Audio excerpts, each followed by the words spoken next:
Amén. Vamos a darle paso a nuestros hermanos del Facebook también, que no nos comen. Hola, mis hermanos. Ahora sí nos conectamos en vivo a este jueves 18 de abril, ¿verdad? Ya cómo pasa el tiempo. Estamos en el año 2024, am, esperando al Señor, ¿verdad? Y contentas de empezar este nuevo estudio. Por fin terminamos el libro de Daniel, que nos va a servir de mucho fundamento para hablar de las cosas futuras, lo que Dios tiene proyectado que suceda, ¿no? Y hoy vamos a empezar un estudio que hemos titulado La Gran Tribulación. Déjenme compartir la pantalla para que puedan ver y así tengan un visual. ¿Dónde está acá abajo? Am, la Gran Tribulación, un vistazo profético de lo que viene, ¿no? Y no sabemos cuánto tiempo el Señor nos deje estar estudiando esto. Vamos a tratar de ah, am, dar un enfoque más completo, ¿verdad? De lo que va a pasar durante esos 7 años que la Biblia nos narra que serán los últimos 7 años de los gobiernos o del sistema que nosotros conocemos en el momento, al momento, ¿no? En los últimos 7 años antes de que venga el Señor Jesús literalmente a establecer su reino. Así que ese es el título, La Gran Tribulación, un vistazo profético de lo que viene. Y como pueden ver, pues traté de resumir en fotos los eventos más importantes que se van a dar durante esos 7 años, ¿verdad? Está Jerusalén, obviamente es el centro de la atención de ese periodo, ¿no? La reconstrucción del tercer templo judío, algo que está todavía en el futuro, ¿verdad? El desarrollo de la inteligencia artificial, ¿no? Como eh, tantos eh, avances, ¿no? Científicos y en cuanto a robots y en cuanto a cómo eso va a afectar a lo que le llaman el transhumanismo, ¿no? Que humanos que tienen elementos tecnológicos dentro de ellos, ¿verdad? Implantaciones y cosas así. Las pandemias, los virus, la marca del 666, un gobierno global, guerras nucleares, holocaustos, y sobre todo Israel en el enfoque céntrico de todo lo que va a pasar durante esos 7 años, ¿no? Así que ese es, esa es la portada que vamos a tener en este nuevo estudio, ¿no? Pero hoy vamos a ver con la ayuda del Señor y entender cuáles son los propósitos de la gran tribulación. Muchas veces se escucha muy seguido, ¿no? Que durante ese tiempo va a ser un tiempo de castigo, castigo para la humanidad que ha rechazado al Señor Jesús. Y hay elementos de verdad en esa declaración, pero ese no es el objetivo o el propósito primordial. Hay más razones por las que Dios tiene que permitir que sucedan esos eventos de esos 7 años, ¿verdad? Y los hemos resumido en los siguientes, ¿verdad? Número uno, vamos a ver, tratar de ver el primer propósito. Este primer propósito es de que se cumplan las promesas que Dios le dio a Abraham, ¿verdad? Que dentro de esas promesas estaba restaurar su reino. Dios prometió que iba a restaurar su reino. Claro, eso nos va a llevar a tener que retroceder al principio de las escrituras, al Génesis, y ver qué pasó con el reino de Dios y por qué se habla de que Él tiene que restaurar su reino. El propósito, uno de los propósitos de la gran tribulación, aparte de restaurar su reino, va a ser retomar la tierra, retomar no solamente el mundo, pero la tierra del Medio Oriente, donde estaba el paraíso, donde estaba el Edén, donde Dios va a establecer su reino, el área de Israel, ¿verdad? Lo que le prometió a Abraham que le iba a dar para siempre, ese pedazo de tierra específico y literal, ¿no? Es tan importante entender esto porque mucha gente, especialmente en estos últimos tiempos, trata de hacer ver como que todos esos eran promesas eh, espirituales, ¿no? No literales, ¿no? Es algo que era como superficial, ¿no? Pero vamos a ver que todo lo que Dios le ofreció a Abraham era tan específico, literal, ¿verdad? Dios está hablando de el terreno, el espacio que se conoce ahora como el área de Israel, cierta área de Egipto, áreas de Líbano, ciertas áreas de Siria. Es todo un pedazo grande de territorio, ¿no? Que Dios le prometió a Abraham. Aparte, dentro de esta categoría de cumplir las promesas que Dios le dio a Abraham está el restaurar la creación. Esta creación que nosotros vemos, aunque hay aspectos de hermosura, de maravillarse, ¿no? Dentro de el mundo animal, el mundo de las plantas, el mundo marítimo, ¿verdad? Hay cosas increíbles para nosotros, porque no conocemos cómo era antes de que esté el mundo bajo la maldición del pecado. Pero imagínense qué hermoso, maravilloso ha de haber sido ese mundo sin la opresión diabólica, sin muerte, sin pecado, ¿no? Y Dios tiene que restaurar o quiere y va a restaurar su creación y tiene que pasar este tiempo de purificación, tal vez como un tiempo de eliminar el la influencia espiritual maligna que opera en las esferas celestiales. La Biblia habla de seres invisibles que están en los aires y Dios va a usar la gran tribulación para tratar con esos seres. Va a eliminarlos, va a atar a Satanás ah, para que ya no ejerza su influencia maligna de engaño sobre la humanidad. Entonces, durante esos 7 años de que lo que se conoce como la gran tribulación, Dios va a tratar con muchas áreas para poder cumplir la promesa a Abraham, para poder restaurar su reino, para eliminar el avance que tuvo la maldad y el engaño por el permiso que le dio Adán y Eva a Satanás de controlar en un sentido esta humanidad, ¿no? Y al hacer eso, el Señor, al limitar el avance del enemigo, Él va a restaurar la relación con el ser humano, ¿verdad? Este nuevo reino que Dios va a traer es Dios con nosotros, a Dios físicamente en la tierra. Acuérdense en que en el tiempo de Adán y Eva, en el Génesis, se nos habla que Dios conversaba con Adán y Eva, Dios se paseaba, había una relación, una cercanía de Dios con su creación.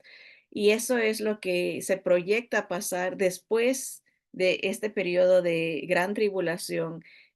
Dios establece o reestablece su relación con la humanidad, ¿no? Las personas que vivan durante o sobrevivan esos 7 años podrán tener una relación, un contacto con Dios literal, físico, ¿no? De acuerdo a las escrituras, ¿no? Así que vemos muchos más propósitos de la gran tribulación, más que no más decir es un tiempo de castigo.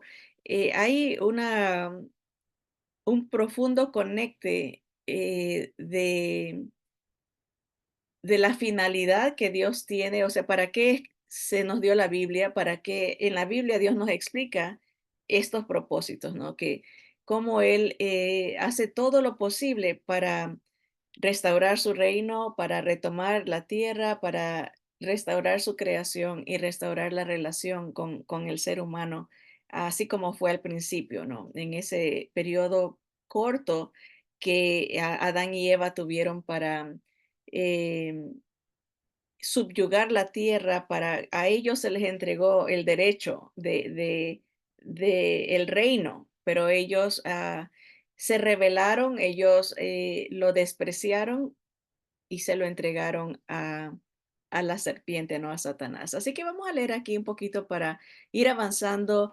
en nuestras notas, ¿no? Dice, la historia del reino empieza desde el principio en Génesis. O sea, acuérdense en que estamos hablando que Dios permite toda esta gran tribulación, esos 7 años profetizados de gran destrucción, de guerras y de muerte, ah, de hambres, de catástrofes y todo eso, porque al final de todo eso, Él va a poder traer su reino, va a poder establecer su reino en Jerusalén, ¿verdad?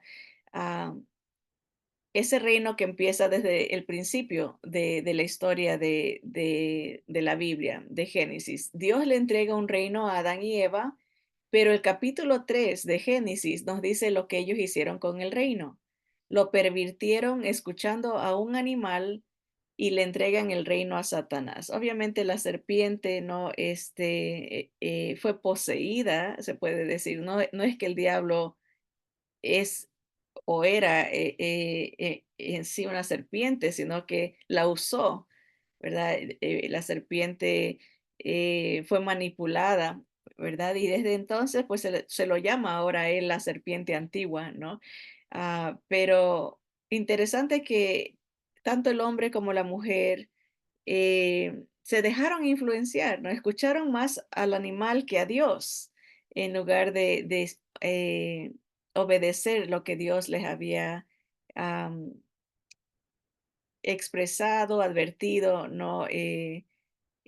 Preparado, ¿no? La historia de la Biblia en realidad nos explica cómo el reino, ese reino será restaurado, y vemos muchos pactos que Dios hace con diferentes personas para restaurar su reino. Dios da múltiples promesas a través de la historia, ¿verdad? Si entendemos cuál es el propósito de la Biblia, ¿no? Es explicarnos eso, que Dios quiere establecer su reino, ¿verdad? Haciendo pactos con diferentes personajes, ¿verdad? Como vemos el pacto edénico o adánico, como se le conoce, es el pacto con Adán, el pacto abrahámico, el pacto con Abraham o Abram, al principio se llamaba Abram, no, no Abraham, ¿verdad? Y el pacto con Moisés, el pacto con David y el pacto mesiánico, ¿no? Que es el pacto con Cristo, el ungido, o vendría a ser el Mesías, ¿no? El escogido por Dios para establecer su reino, ¿no? Y todos los pactos pasados fallaron. De alguna manera, no podían el hombre cumplirlo, ¿no? Pero Dios cumple sus promesas, y por eso Él termina haciendo un pacto consigo mismo. A Jehová, Dios, dice que jura por Él mismo, porque no hay nadie más que sea perfecto, que no falle, ¿verdad? Y Él mismo cumple este pacto, ¿no? En el Mesías, que es el Dios con nosotros, ¿no? Así que vamos a ver a un poquito del pacto que le promete a Adán, ¿no? A Eva en este caso, y el pacto con Abraham, que es el que estamos tratando de establecer, que las promesas que se le dieron a él son las promesas que van a finalizar o es la meta de la gran tribulación, para que se den el cumplimiento de esas promesas, ¿no? Viene la contaminación narrada en el capítulo 3 y en el capítulo 11 de Génesis. Entonces vemos, y la Biblia nos habla de un reino establecido por Dios que se contamina lo leemos eso en el capítulo 3 y en el capítulo 11 de Génesis. Esos dos están conectados, Génesis 3 y Génesis 11. Génesis 3, Dios anuncia la esperanza de que a pesar de que se había contaminado su reino, su creación, Dios iba a hacer todo lo posible. Él iba a ser el que redimiera o sacaría adelante su creación. Génesis 3:15 es el primer anuncio profético de la venida del Mesías, ¿no? Del último pacto. Dice, y pondré enemistad entre ti y la mujer, hablándole a la serpiente, le está hablando al enemigo, ¿no? Que va a haber una enemistad, siempre hay un odio de parte de Satanás para la humanidad de Dios, ¿no? Y también dice, entre la mujer va a haber enemistad entre la simiente de la mujer, o sea, es un término muy interesante eso que en sí la mujer no tiene esa simiente que es, en el original habla de esperma, ¿no? La mujer no es la que causa el engendramiento, ¿no? Pero aquí habla de que no hay un varón, sino que viene solo la mujer en el sentido de que nos está hablando de que va a ser algo sobrenatural. Pondré enemistad entre ti y la mujer y entre tu simiente y la simiente suya. Esta te herirá en la cabeza, o sea, lo que nazca de entre la mujer y sabemos, y Dios iba a herir a Satanás en la cabeza, una herida mortal, y lo iba a eh, quitar el poder, ¿verdad? Lo iba a vencer y la serpiente lo iba a herir a él en el calcañar, en el talón, ¿no? Muchos interpretan eso que es la herida que el Señor sufre en la cruz, ¿verdad? Porque los crucificados se apoyaban en el talón para tratar de extender un poquito o alivianar un poquito el sufrimiento que no, pulmonar, que no pueden respirar. Entonces, como que se apoyaban en eso como para eh, s- a- extender un poquito su vida, ¿no? Así que se entiende como que ahí sería el momento en que la serpiente lastima a la simiente de la mujer, nuestro Señor, ¿verdad? Pero Él le da un golpe mortal a la serpiente en esa cruz, ¿verdad? Lo despoja del poder que tiene sobre el reino, que tiene sobre la creación. Él ya no tiene ese esa hegemonía, ¿verdad? Ya no, de alguna manera influye, pero no es absoluto el control, ¿verdad? Porque el Señor ya lo despojó. Y también Génesis 11, pero ella habla de esa contaminación que entra a través de Satanás al mundo, ¿verdad? Y en el capítulo 3 y en el capítulo 11 se nos habla de otra contaminación que es literal, ¿verdad? Lo que hizo Satanás era espiritual, ¿verdad? Hubo muerte espiritual para la humanidad, entre el pecado, entre la muerte física y espiritual. Pero lo que pasa en Génesis 11 es una contaminación religiosa, ¿no? Y aquí sabemos la historia de Génesis 11, es la Torre de Babel. Babel quiere decir las puertas del cielo. Él quiere, o de los dioses, él quiere decir Dios y Bab es portón.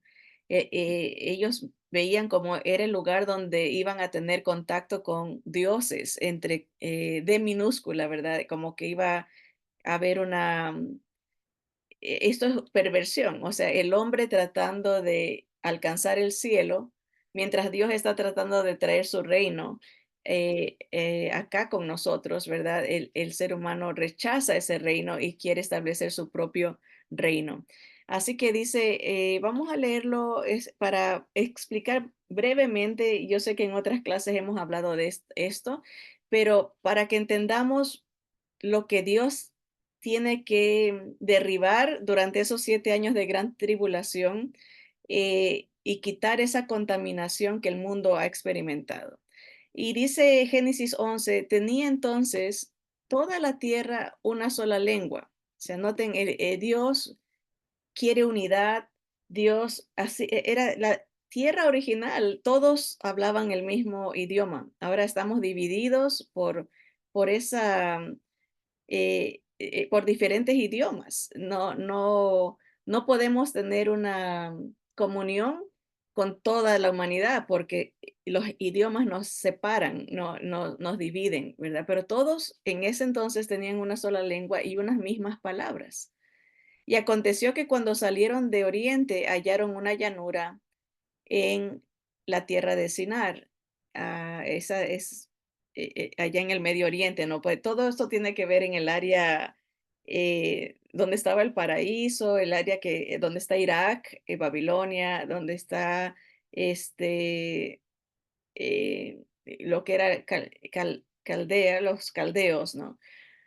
Dice, y se establecieron allí en el área de Sinar, en Babilonia. Dice, y se dijeron unos a otros, vamos, hagamos ladrillo y cosámoslo con fuego.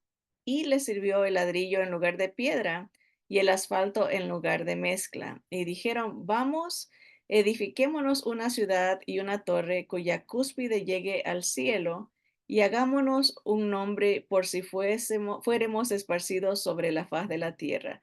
Esta generación había salido recién de el diluvio, ¿no? La eliminación de una generación contaminada. Acuérdense que todo lo que Dios está permitiendo es porque quiere establecer una generación o una recreación y todo lo que está contaminado, todo lo que está en rebeldía, ¿verdad? Sea físicamente o espiritualmente, tiene que quitarse del camino para poder, es como cuando uno va a sembrar, ¿verdad? Para poder sembrar y tener buenos frutos, ¿no? Hay que limpiar la tierra, ¿no? A veces hay que escarbar, creo que le llaman desmontar, ¿verdad? Sacar todas las raíces malas y toda la mala hierba, porque no se puede sembrar si está el campo contaminado, ¿verdad?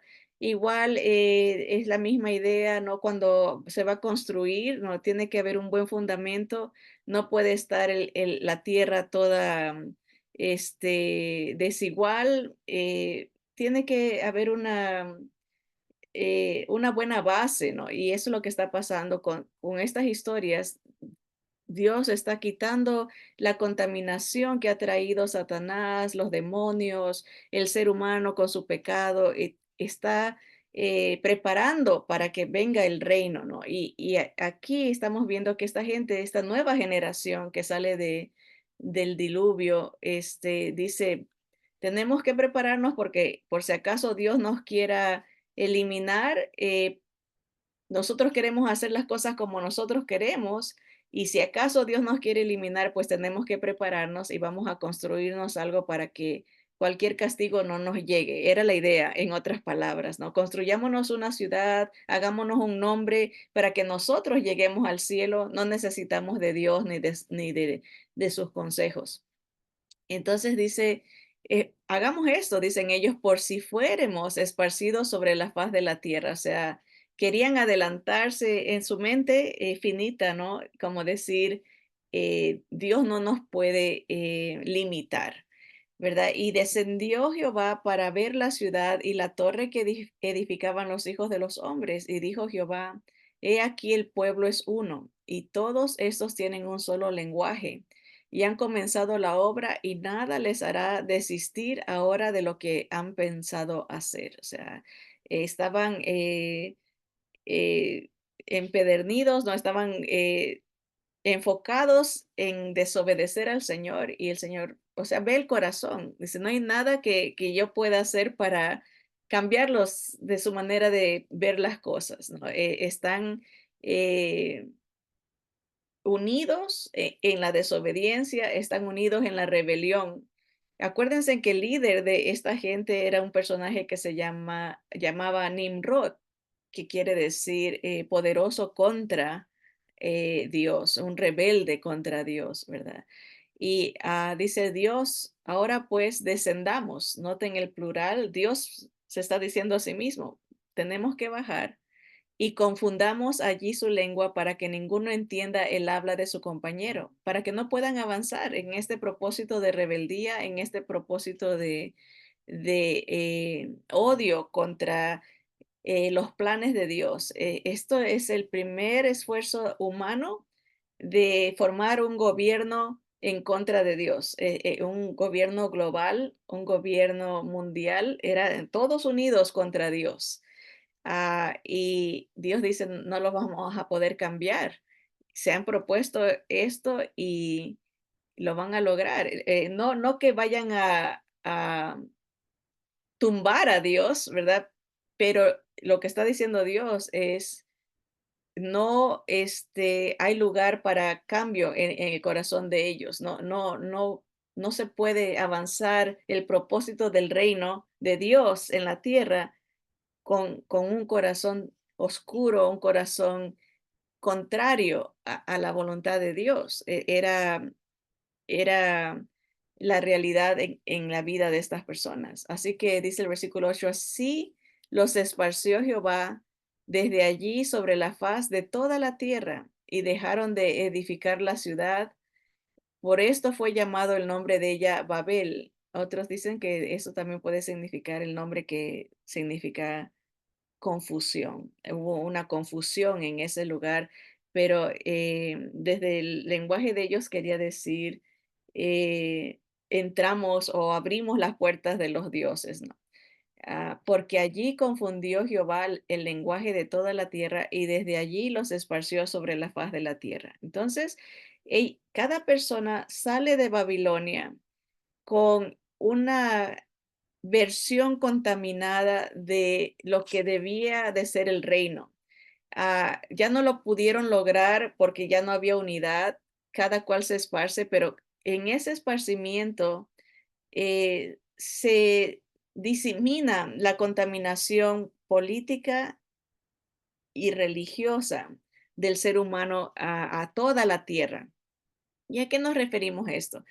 Bueno, dice la historia, esto está registrado en la Biblia, pero también está registrado en los documentos babilónicos de antigüedad, ¿verdad? Y podemos verlo a través de descubrimientos arqueológicos, ¿no? Cómo la religión babilónica se fue para todo el mundo, ¿verdad?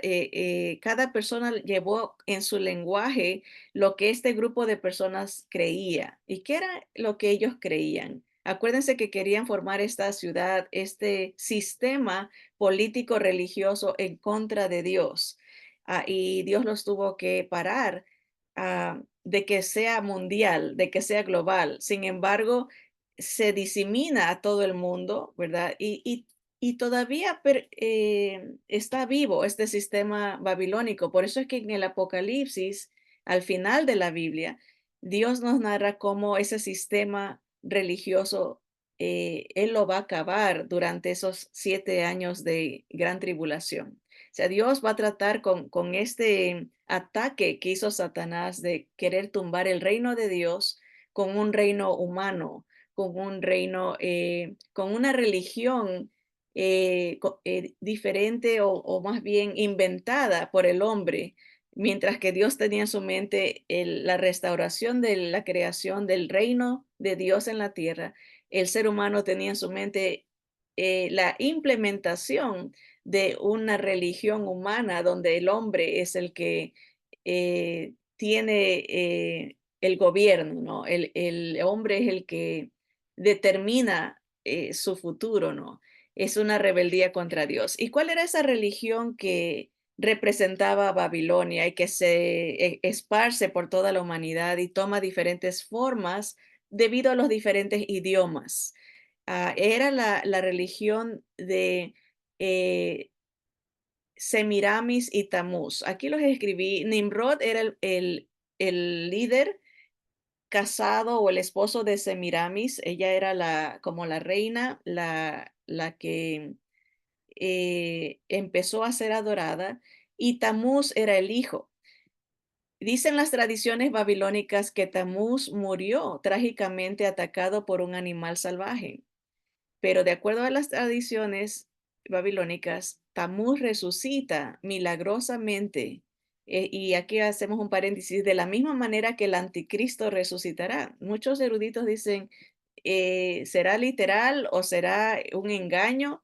Está peleado el campo, ¿no? Pero la Biblia habla de que el anticristo va a tener una herida mortal y va a vivir o va a revivir.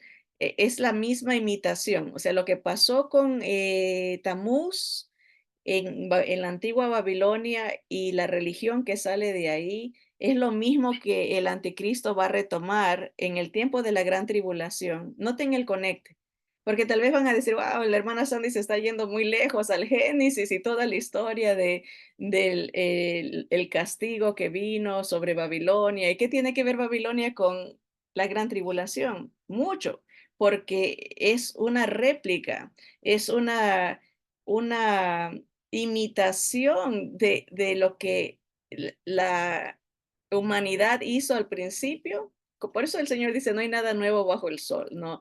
El ser humano que se revela contra Dios tiene la meta de hacerse Dios a sí mismo, ¿no? Y de decir, yo no quiero el reino de Dios.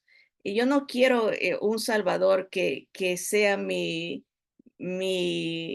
como quien dice, mi dueño, mi Señor. Yo quiero ser el Señor de mi vida. Y eso se repite. Han pasado miles de años y el corazón humano y la influencia maligna es la misma. Rebélate contra Dios, tú sé tu propio Dios, tú sé el gobernador, tú determina qué quieres ser y a dónde quieres ir. Y no, ¿qué es esto de que el reino de Dios va a venir? Nada, nada, yo no quiero con nada de eso, dice la gente. Yo quiero establecer mi propio y creer lo que yo quiera, ¿no? Y eso era, así creía esa gente, ¿no? El anticristo va a tomar la misma filosofía de que él es Dios y que a él lo tienen que adorar y se va a repetir esta historia, ¿no? Tamuz resucita de acuerdo a las tradiciones y se establece una religión donde se empieza a adorarlo a él y a su madre. Entonces, Semiramis viene a ser como una diosa y Tamuz, el hijo de la diosa, Tamuz que muere y resucita, un sistema distorsionado, corrupto, un sistema de adoración al hombre y no un sistema de obediencia y de sujeción al reino que Dios quiere establecer en la tierra. Este sistema babilónico no solamente era un sistema religioso, pero también era un sistema político, económico y religioso. O sea, por eso procuraban hacer un gobierno mundial donde Semiramis era la principal, la reina y el hijo, la madre y el hijo. Y este sistema se regó a todo el mundo una vez que cada lengua se dispersa, ¿no? No les puse aquí la lista, ¿verdad? Pero esos nombres perdón, de Semiramis y Tamuz, ese era el nombre babilónico. Pero cada país, cada raza, asignó un nombre diferente a esta mujer y a su hijo. Y lo vemos en las diferentes culturas, sean asiáticos, sean europeos, sean africanos, cada uno tomó esta religión babilónica y nomás le cambió el nombre a Semiramis y a Tamuz. Pero la adoración a la madre y al hijo fue algo que se esparció por todo el mundo cuando Babilonia, cuando pasa lo de la Torre de Babel. Y hasta el día de hoy vemos esa influencia babilónica en las religiones del mundo. Eso es lo que la Biblia lo llama, fue una contaminación universal. Entró una distorsión del plan que Dios tenía para establecer su reino. Como Satanás sabía cuál era el plan, acuérdense, de la simiente de la mujer iba a venir el Mesías, ¿verdad? El que iba a herir a la serpiente. Lo que hace Satanás es cambiar un tanto la historia para que la gente no pueda aceptar o no pueda entender el plan de Dios de redención y el establecimiento de su reino. La creación de una nación independiente de esta contaminación era necesaria. ¿Por qué entonces sale Israel? ¿Para qué Dios establece un pueblo? ¿Por qué? Porque quería un pueblo que no esté contaminado con esta religión pagana que salió de Babilonia, que adora a una madre y a su hijo, ¿verdad? Por eso Dios levantó esta nación nueva por medio de la cual establecerá su reino. A través de Israel, a Israel se le manda no contaminarse con esta religión, por eso decía, no se mezclen, no reciban la influencia de las otras naciones que tienen la adoración de la madre y del hijo y tienen que mantenerse solo adorando a Jehová y el propósito del reino que él va a establecer y cómo lo va a hacer, ¿verdad? Así que veamos algunos versículos, el tiempo se va rápido y esto es tal vez como una introducción de este primer punto, ¿no? El propósito de la gran tribulación va a ser restablecer el reino y eliminar la contaminación religiosa, política que el mundo tiene debido al evento universal que se dio en Génesis 3 y Génesis capítulo 11. Miren, a Israel lamentablemente no obedeció y se empezó a contaminar de esta religión. Miren, Jeremías, uno de los profetas del Antiguo Testamento, nos cuenta. En Jeremías 7:18 dice, los hijos recogen la leña, los padres encienden el fuego y las mujeres amasan la masa para hacer tortas a la reina del cielo y para hacer ofrendas a dioses ajenos para provocarme a ira. O sea, Dios está diciendo, Israel que yo escogí para que de esta nación independiente a la contaminación, se está contaminando. Ha aprendido a adorar a otros dioses y a adorar a esta reina del cielo, porque así la llamaban los pueblos paganos, ¿no? La reina del cielo y dicen, hacen tortitas, dice, le amasan la masa para hacer tortas y le encienden fuego a esta reina del cielo para provocarme a ira. Yo les dije que no se corrompan, yo les dije que no se contaminen, pero me están desobedeciendo, dice Dios. Miren, Jeremías otra vez hace la referencia en el capítulo 44 y versículo 17 dice, sino que ciertamente pondremos por obra toda palabra que ha salido de nuestra boca. El pueblo está diciendo esto. No vamos a hacer caso, vamos a hacer lo que hemos dicho que vamos a hacer. Dice, para ofrecer incienso a la reina del cielo, derramándole libaciones como hemos hecho nosotros y nuestros padres, nuestros reyes y nuestros príncipes, en las ciudades de Judá y en las plazas de Jerusalén. Y tuvimos abundancia de pan y estuvimos alegres y no vimos mal alguno. O sea, se están rebelando contra Jeremías, el profeta, y por ende contra los mandatos del Señor. Y ellos dicen, no vamos a hacer caso, vamos a hacer lo que hemos dicho, vamos a seguir ofreciendo incienso a la Reina del Cielo y a estar emborrachándonos, a estar libaciones, dice, a nombre de ella, ¿no? Esas fiestas de borracherías, dice, como lo han hecho nuestros padres y nuestros reyes y nuestros líderes en las ciudades de Judá y en las plazas de Jerusalén. Porque desde la perspectiva de ellos decían, ella nos está bendiciendo, nos da abundancia de pan y estamos felices. Y Jeremías le está diciendo, va a venir destrucción, va a venir una invasión. Dios va a permitir que otras naciones los dispersen por su desobediencia y porque están siendo influenciados por esta religión babilónica. Y Ezequiel, también otro profeta, hay muchas porciones y nomás hemos escogido unas pocas donde los profetas están advirtiendo lo que va a venir a Israel por su desobediencia y por contaminarse con esta religión babilónica y no entender que el reino de Jehová, el reino de Dios, quería ser establecido a través de ellos. Miren Ezequiel 8, 14 al 15 nomás, aquí 8, 14 y 15. Dice, y me llevó, esto está diciendo Ezequiel, el profeta, hablando de am, la visión que Dios le permite ver del templo. Dice, y me llevó a la entrada de la puerta de la casa de Jehová que está al norte. Y he aquí mujeres que estaban allí sentadas endechando a Tamuz. Endechar quiere decir llorar, pero como cantándole, aquí dice a los muertos, como que practican esta tienen esta práctica, ¿no? De orarle a los muertos, en este caso Tamuz, llorando, como haciendo, eh, como llantos cantados, es la idea. Dice, luego me dijo, está hablando Ezequiel el profeta, dice, ¿no ves, hijo de hombre?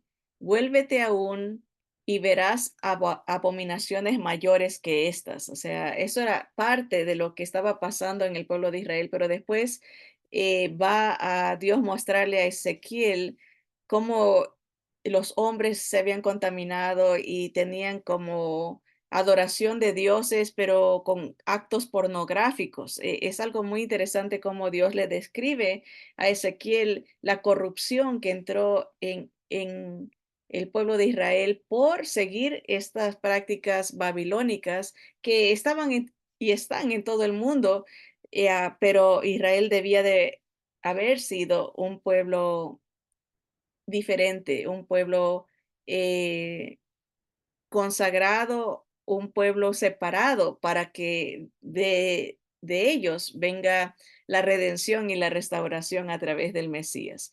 Por esa contaminación, bueno, aquí dice Israel se contamina y por eso Dios permite la deportación. Se dejan de ser pueblo en un sentido, se dispersa, Dios eh, permite ese castigo, ¿no? De que se vayan a todas las naciones donde iban a ser, iban a sufrir, ¿verdad? Iban a perder el control de esa tierra que Dios había prometido, que de ahí vendría el Mesías redentor y el que iba a restaurar todo, el que iba, a retomar su creación, ¿verdad?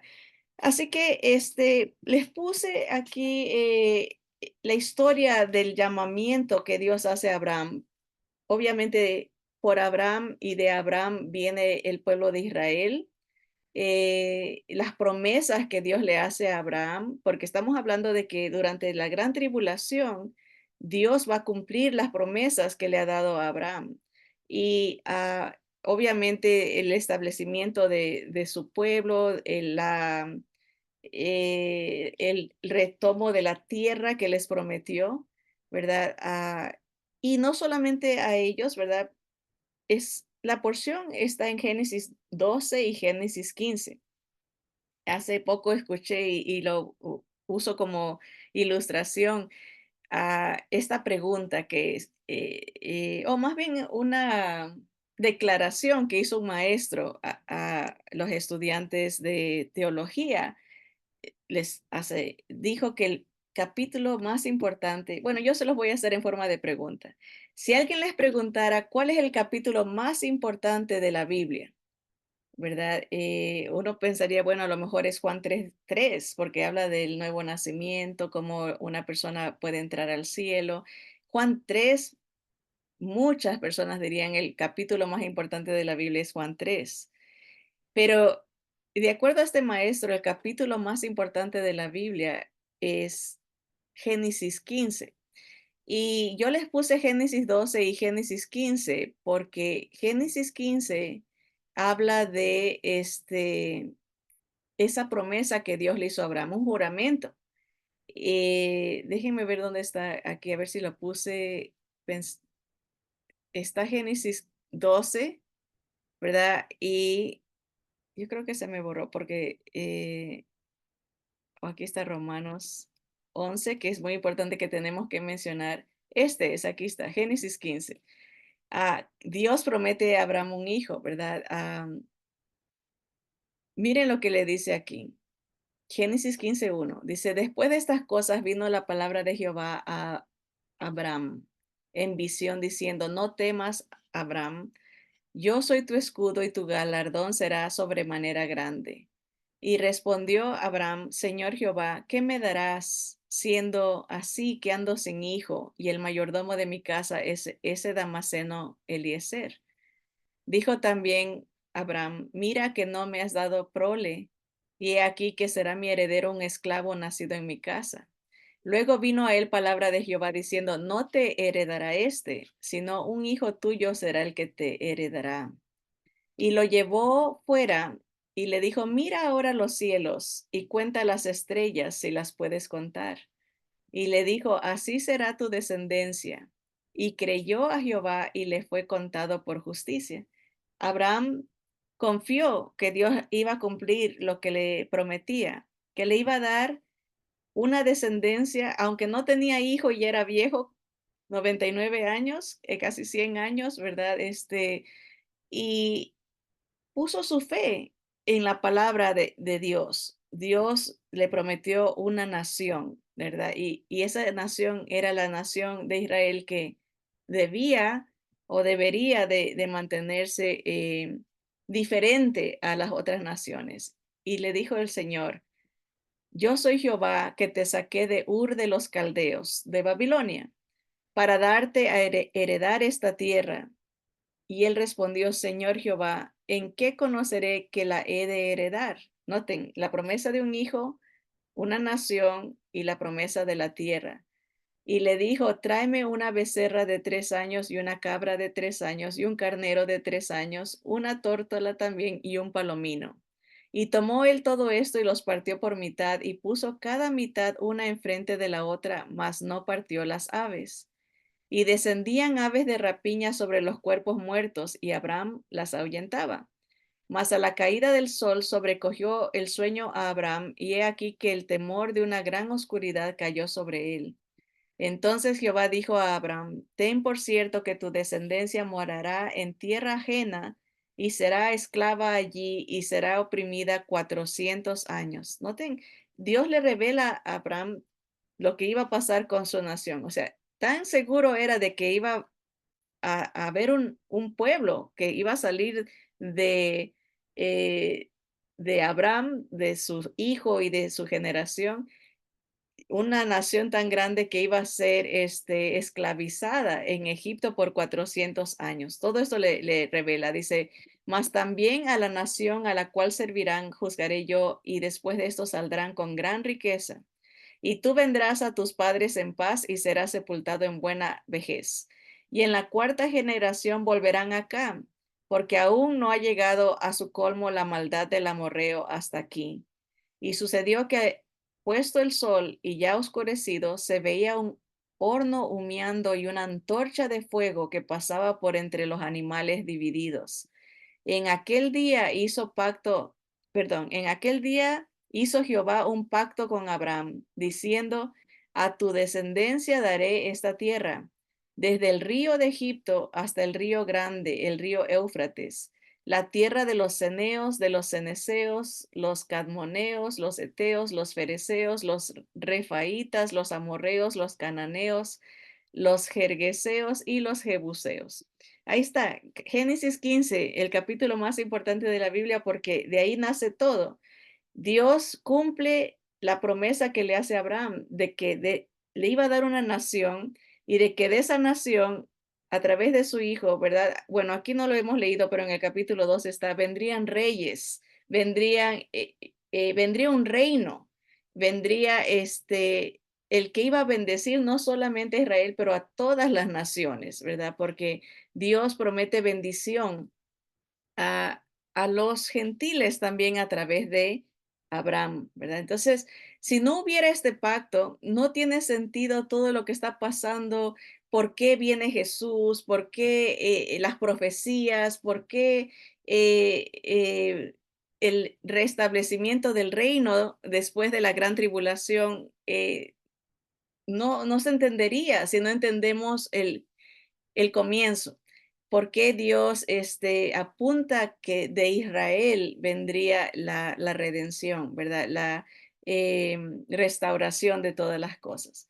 Así que vamos a terminar rápidamente. Quería comentarles lo que dice el apóstol Pablo en Romanos 11 y cómo conecta em, el propósito de Israel para la salvación de la humanidad. Miren, Romanos 11 dice, digo pues, está hablando Pablo, el apóstol, que era judío, dice, ¿ha desechado Dios a su pueblo? Pregunta, ¿ha desechado Dios a Israel? En ninguna manera, no. Dice, porque también yo soy israelita de la descendencia de Abraham. Noten, importante saber quién era Abraham y qué iba a pasar con su descendencia. Dice Pablo, de la tribu de Benjamín, el más pequeño, ¿no? Dice, no ha desechado Dios a su pueblo, al cual desde antes conoció. ¿O no sabéis qué dice de de Elías la escritura, como cómo invoca a Dios contra Israel, diciendo, Señor, a tus profetas han dado muerte y tus altares han derribado y solo yo he quedado y procuran matarme? Noten, Elías dice, Israel está contaminado, ha matado a los profetas y sigue esa religión babilónica. Eso es lo que está explicando Pablo. Elías está abogando en contra de Israel. Pero miren, dice, miren lo que Dios le contesta.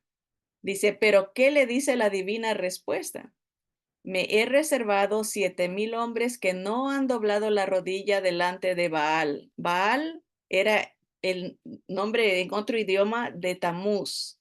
O sea, el Señor quiere decir, era el Dios ah, babilónico, ¿verdad? Pero que Israel había retomado.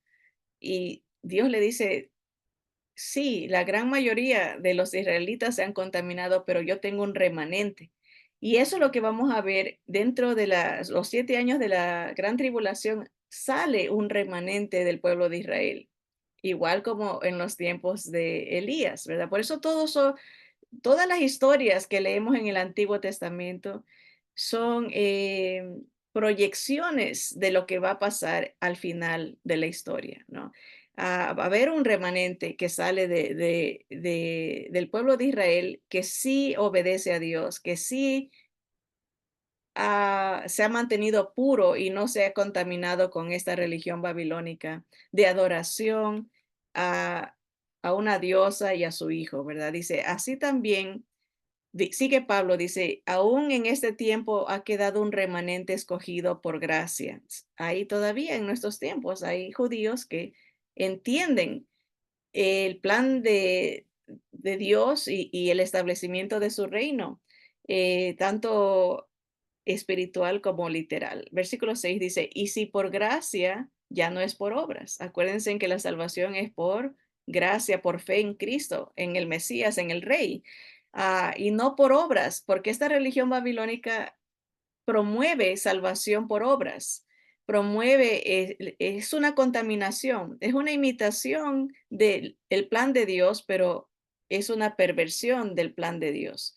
Dice Pablo, de otra manera la gracia ya no es gracia. Si tienes que salvarte por tus obras, entonces ¿para qué estamos dependiendo de Jesús? ¿Verdad? Dice, y si por obras ya no es de gracia, de otra manera la obra ya no es obra.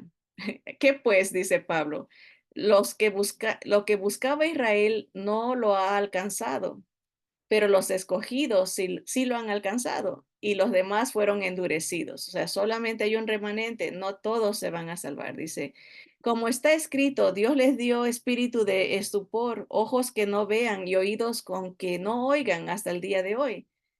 Y David dice, sea vuelto su convite en trampa y en red, en tropezadero y en retribución. Sean oscurecidos sus ojos para que no vean y agóbiales la espada para siempre. Cuando una persona no quiere aceptar el plan de Dios, Dios permite que esa persona se enceguezca, no vea, aunque escucha, no le entra, aunque ve, no lo entiende, porque Dios conoce su corazón rebelde, que no quiere recibir. Entonces, permite esto en su misericordia para que no siga acumulando más castigo sobre su vida, más condenación. Digo pues, dice Pablo, ¿han tropezado los de Israel para que cayesen? En ninguna manera, pero por su transgresión vino la salvación a los gentiles para provocarles a celos. En otras palabras, Pablo empieza a describir el plan de Dios para los que no son judíos. Sí, va a usar a Israel, usó a Israel, pero hay un paréntesis donde Israel está cegado para que esta salvación pueda extenderse a los que no son judíos también.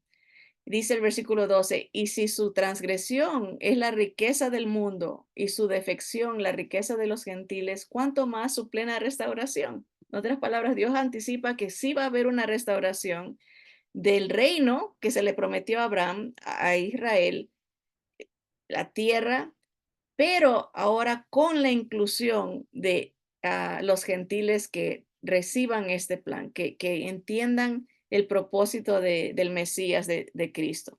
Dice versículo 13, porque a vosotros hablo gentiles, por cuanto yo soy apóstol a los gentiles, honro mi ministerio, por si en alguna manera pueda provocar a celos a los de mi sangre y hacer salvos a algunos de ellos. Porque si su exclusión es la reconciliación del mundo, ¿qué será su admisión sino vida de entre los muertos? Si las primicias son santas, también es la masa restante, y si la raíz es santa, también son las ramas. Hablando de los gentiles que entramos a este pacto, recibimos por ende, ¿no? Ese llamado, ¿no? Esa salvación que viene de parte del Mesías judío, ¿no? Dice, pues si algunas de las ramas fueron desgajadas y tú siendo olivo silvestre has sido injertado en lugar de ellas y has sido hecho participante de la raíz y de la rica savia del olivo, no te jactes contra las ramas, y si te jactas, sabe que no sustentas tú a la raíz, sino la raíz a ti. O sea, todo viene por parte de Israel y nosotros hemos sido injertados, tenemos parte por fe en este plan, pero no es para que los condenemos a ellos, sino para que entendamos que es parte del plan de Dios. Pues las ramas, dirás, fueron desgajadas para que yo fuese injertado. Bien, por su incredulidad fueron desgajadas, pero tú por fe estás en pie. No te ensoberbezcas. Dice, sí, no teme, porque si Dios no perdonó a las ramas naturales, a ti tampoco te perdonará. O sea, no te creas mucho que eres mejor o eres el pueblo ahora de Dios. Somos pueblo, somos uno, en Cristo somos uno, dice el canto. Dice, mira pues la bondad y la severidad de Dios, la severidad ciertamente para con los que cayeron, pero la bondad para contigo. Si permaneces en esa bondad, pues de otra manera tú también serás cortado. Y aún ellos, si no permaneciesen en incredulidad, serán injertados, pues poderoso es Dios para volverlos a injertar. Porque si tú fuiste cortado del que por naturaleza es olivo silvestre y contra naturaleza fuiste injertado en el buen olivo, ¿cuánto más estos que son las ramas naturales serán injertados en su propio olivo? Y aquí vamos a terminar con estos últimos versículos. Dice, porque no quiero, hermanos, que ignoréis este misterio, para que no seáis arrogantes en cuanto a vosotros mismos, que ha acontecido a Israel endurecimiento en parte hasta que haya entrado la plenitud de los gentiles. Una vez que el último no judío venga al conocimiento del Señor Jesús y se complete ese número, la plenitud de los gentiles, dice, luego todo Israel será salvo, como está escrito, vendrá de Sión el libertador que apartará de Jacob la impiedad. Habrá una liberación nacional del remanente judío, los que queden, los que vengan a su Mesías, y se establecerá ese reino que Dios ha prometido. Y este será mi pacto con ellos, dice el Señor, cuando quite sus pecados. Así que en cuanto al evangelio, son enemigos por causa de vosotros, pero en cuanto a la elección, son amados por causa de los padres, porque irrevocables son los dones y el llamamiento de Dios.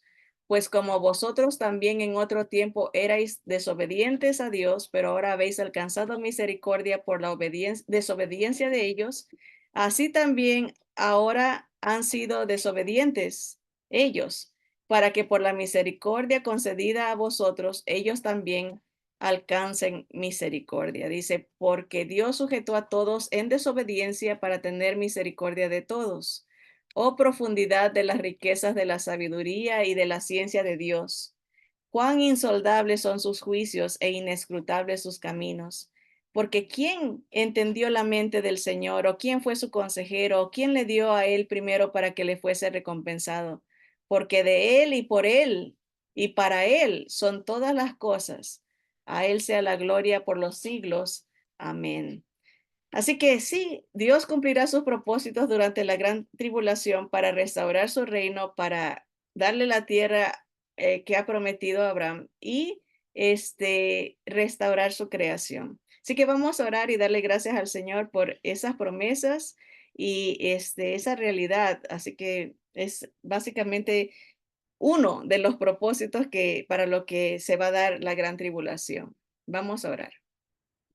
Señor amado, te damos gracias por tu palabra, Señor, y el plan eterno que has tenido, Señor, de rescatarnos, de librarnos, Señor, de contaminación, de engaño, de religiones falsas, Señor, de mentiras, imitaciones, Señor, de tu plan. Señor, sabemos que tú prometiste que a través de la simiente de la mujer vendría el Mesías, pero nunca estableciste un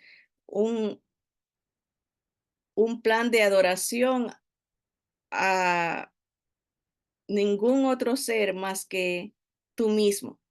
Solo tú eres Dios, solo tú eres Salvador, solo tú eres el dador de vida y el dador de la vida eterna. Señor, y te damos gracias porque a través de las edades ha habido un remanente que anuncia y quiere extender salvación y rescate a la humanidad que entienda este tu plan, de que solo tú salvas y no hay otro salvador. En ningún otro, dice tu palabra, porque no hay otro nombre dado a los hombres en el cual podamos ser salvos, más que el nombre de tu Hijo. Gracias, Señor Jesús, por ser ese rey que pronto viene, ese Cristo, el rey de reyes y señor de señores, el Mesías prometido, el que restaurará todas las cosas, el que eh, nos libertará y cumplirá sus promesas, Señor. Gracias por Abraham, tu siervo que te creyó, Señor, y vio por fe que tú establecerías y cumplirías tu palabra, Señor. Gracias por el pueblo de Israel. Gracias, Señor, porque a través de su necedad, su incredulidad, Señor, nos has abierto la puerta a nosotros, los que no somos judíos, los que no teníamos a Jehová como nuestro Dios, los que no entendíamos las promesas y los pactos. Señor, ahora somos parte de tu pueblo por tu misericordia, por fe en Cristo. Gracias, Señor, porque cuando se termine, la última persona que entre, Señor, tu enfoque entrará de nuevo para Israel, Señor. Gracias porque tú eres fiel y la salvación es por gracia, Señor. Te bendecimos, Padre, porque tú has abierto los ojos para que podamos entender esta verdad, Señor, y que esa verdad nos liberta, Señor. Gracias por la verdad que vino. Jesús es el camino, la verdad y la vida, y nadie viene al Padre sino solamente por Él. Gracias, y es en su nombre poderoso que te damos gracias y te glorificamos, Señor. En el nombre de Jesús. Amén y amén.